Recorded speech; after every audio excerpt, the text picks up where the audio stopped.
Hi, and welcome to another video by Get It Done Home Repairs. Today's project, we're going to be replacing one of these burned out light bulbs. As you can see, this one here is the one that's burned out. The rest of them are okay.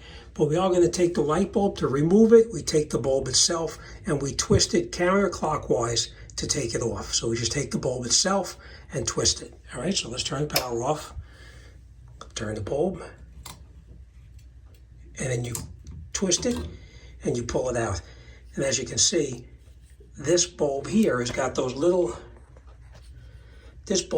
little push and twist contacts on it. So we need to get the exact same replacement bulb. Now, one thing I do want to point out, and you'll need to know this when you go to purchase it as well, this one here is what they call LEDs. These are called light emitting diodes inside there. I will point this other thing out to you here as well. This one here, somebody put the wrong bulb in that one already. Now these bulbs here, they're supposed to last about 20 years, but this one burned out and somebody replaced it with a little bit less expensive, with a halogen bulb, which gets very hot. With the other ones, the LEDs, and all of the LEDs are very cool to the touch. If you touch it, you're not going to burn yourself. Where on the other hand, that bulb there, that one gets very hot, so you don't want to really touch that. All right, so I already made the trip to the big box store and I picked it up. Let me show you what they look like. All right, so not that I'm endorsing this particular brand here. This is the one that I picked up because that's the one that they had in the big box store. What you want to do is you want to make sure how many watts the light bulb itself is.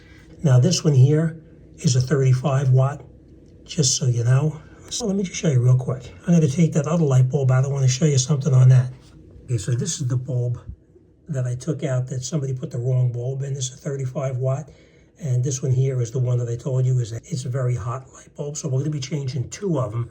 And then when you buy them in the big box stores, they come in a 3-pack. So we're going to put two new light bulbs in. All right. This one we know is the LED. And this one is the halogen bulb. I'm going to put this one back in there. This one we're going to leave out, even though it's good. Now, this light bulb has only been on for a short time, but this is pretty warm already. All right, so let's open the packaging up. Let's put it in, and let's finish this job up. Okay, so these are the new bulbs, and as you can see, they look the same as the one that came out. Okay. Light emitting diodes. All right, so now the way to put this back in is we're just going to take these two little prongs right here. These two little prongs right here. We're going to put it up inside there, and then we're going to turn it and lock it in place. You can just turn it till you feel it. You can feel that. Twist it, and it locks in place. Let's grab our second bulb. Do the exact same thing over here. Now, if you took a light and you looked up inside there, you'd see where these pieces fit into, but it's basically just like changing a light bulb there. Just like that. Let's turn it on and see. There you go. Perfect. All right, so that's a fairly easy job. Just make sure it's a LED versus a halogen light bulb. Thanks for watching, and I'll see you on the next one.